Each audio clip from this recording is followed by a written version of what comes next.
Welcome back to GTD. I'm Micah. That's Keegan. Time to talk some more F1. The Chinese GP was this past weekend, and Keegan is acting like Liam Lawson. My sim rig. Yeah. But I don't hit things. I only win.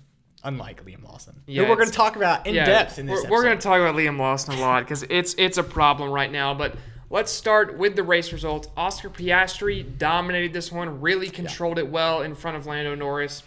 I think very well done. Great way to bounce back after the home Grand Prix issues. Lando Norris comes home second. George Russell completes your podium in third.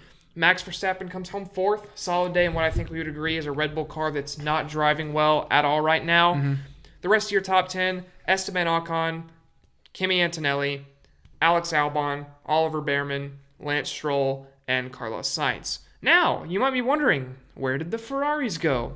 They got disqualified because of a skid block issue for Lewis Hamilton and then an underweight problem for Charles Leclerc. And now you may be thinking, well, of course Leclerc's car was underweight. The end plate fell off. They can replace the end plate to get the weight measured so that end plate does not affect the total weight. And the only thing I can think of is since there was no longer water in the car, it was underweight. Yeah, the water was not leaking. It must not be the water. But there was a lot of conspirizing during the race and a little bit after the race. How even without that end plate, how was Leclerc so much quicker than Hamilton? How was he so quick? Because blah, blah, blah, blah.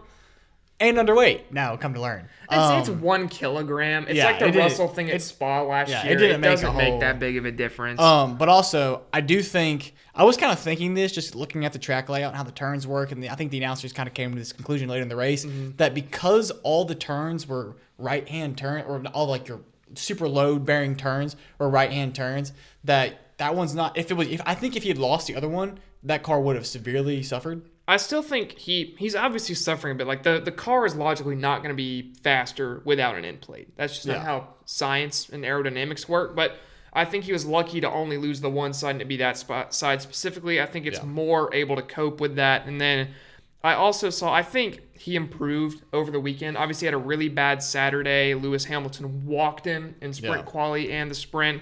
Leclerc recovered a bit on Sunday, drove better. So I think the recovery is key there. But let's talk about it. On Saturday, Lewis Hamilton gets his first win for Ferrari in the sprint. Yeah, dominated the sprint.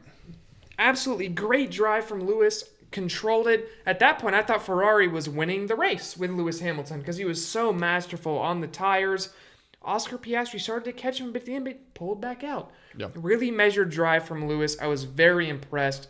Incredible qualifying effort, too. Although, after Sunday, I'm not sure how much of it was McLaren missed the setup coming into the weekend and then adjusted it, and the car went back on rails. But still, regardless, incredible job from Lewis. We mentioned the Ferrari race stuff a bit already. That's kind of going to be a carried on storyline for much of the year, it looks like. But let's talk about really the big story right now, and that is Liam Lawson. Qualified last, not great, and then proceeded to finish 12th. Also not great. And if you look at Liam Lawson, this is not a guy who is a bad driver. You look at him in the AlphaTauri last year, in the RB or the V-Carb, whatever the heck it's called now, was solid. Competed against, occasionally beat Yuki Tsunoda, and Yuki Tsunoda is obviously a good driver. So it's got to be something with the way that Red Bull drives. You know, there's the Alex Albon interview where he talked about it's like having your gaming sensitivity tuned to the max, and it's harder and harder to adjust. And at the end of the day, if you're Red Bull, think about there have been so many rumors of Max leaving Red Bull for another team.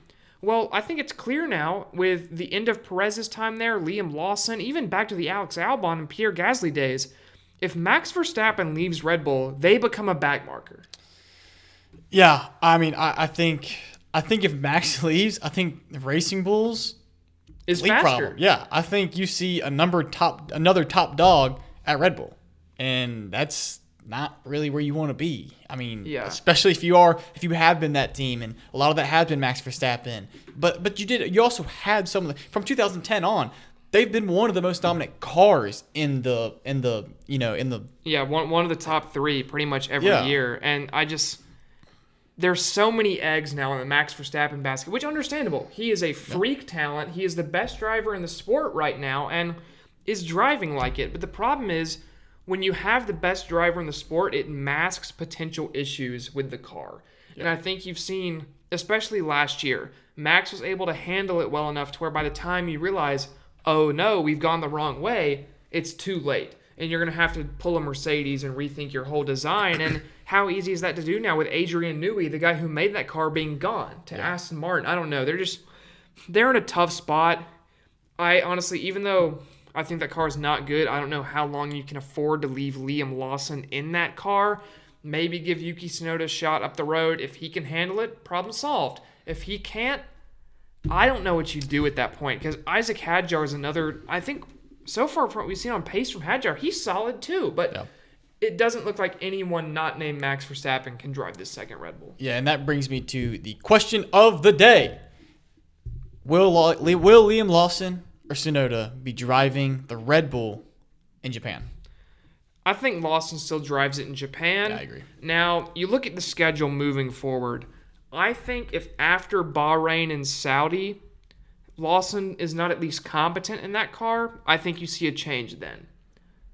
I do think that is a distinct possibility, and we came to the start of the season saying, oh, Jack Doohan's in trouble. Jack Doohan's going to get replaced.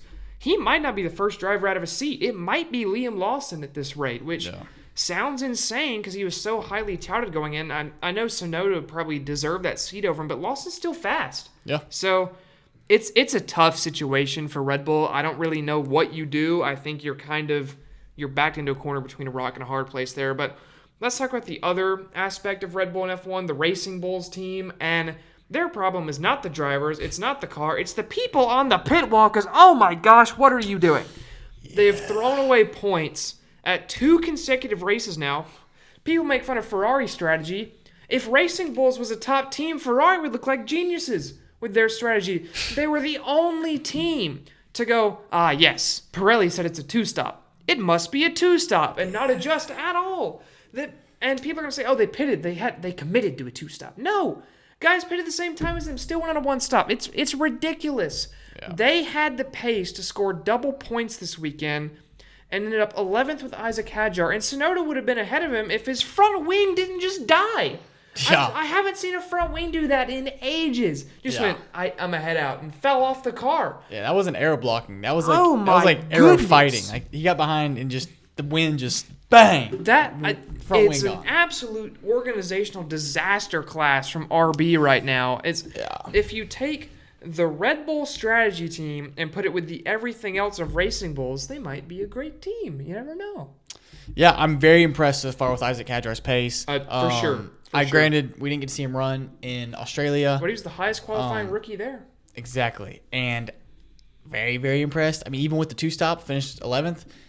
This kid's fast. He's not afraid to make moves. We saw him really, I mean, all the rookies from 11th through 16th or 17th, they were racing each other. They were going at it, passing each other. Carlos Sainz was, being Ryan Newman, if you get that reference, if you're an NASCAR person also watching this show.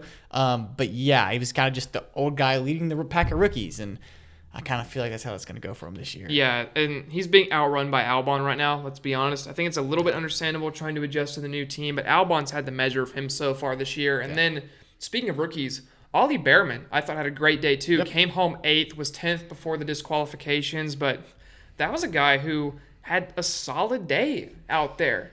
Yeah, Haas sitting 6th in team standings right now, a team that a lot of people thought was going to be, I think most people thought Kick Sauber at the very bottom. Yeah. Presumably so. And then Haas. Nico Hülkenberg magic. Yeah. Delivered for But yeah, Haas, I mean, they're in kind of a good situation, better than they were last year at this point in the year. Yeah. The funny thing, though, I think if Australia doesn't happen, if that weekend never happens, if Haas delivers this performance at China, people go, oh, yeah, that's about where we expected they would be. Yeah. Because people were so high on Haas after last season. They came and dropped a generational stinker at Australia, then rebounded fairly well here. Last team I want to talk about quickly is Aston Martin. Fernando Alonso sits last in the driver's title with 2 back-to-back DNFs. That's rough. However, Lance Stroll, pleasant surprise so far. Yeah, he took a lot of the criticism, not lightly in the offseason, and got in, I guess, the sim or found a track somewhere and is working it out, and he looks good. Or just bought a track because he's Lance Stroll. Yeah, bought a track and just took the cars out for the weekend, like you take your dad's keys when you got a date or something on Friday. Yeah, he's been very solid. And then one final thing is George Russell. Yes. Quietly going about his business, has had 2 podiums so far. Do you think that George Russell has a championship shot this season? Okay. I think he has a better shot than most people think because I think the Piastri-Norris battle is going to be so tight as far as wins. I mean, you've already seen it. We've had 2 races. Both of them have a win. And McLaren's not – you can't expect McLaren to choose, their winner. They can't go, let's swap positions like they did for a few races last year. That's not happening. These guys are racing each other more so than they're racing the rest of the field. I mean, they pretty much know. I mean, obviously it's still early and other cars and teams can come up, and you're going to have that. Max Verstappen's going to win. Hamilton's going to win. George Russell's going to win. But these 2 guys are going to win more. And I just think it's going to be so close that if Russell could just kind of capitalize on their mistakes, if they make a mistake racing or if they get into each other and he can kind of pass them, then it's going to be really close.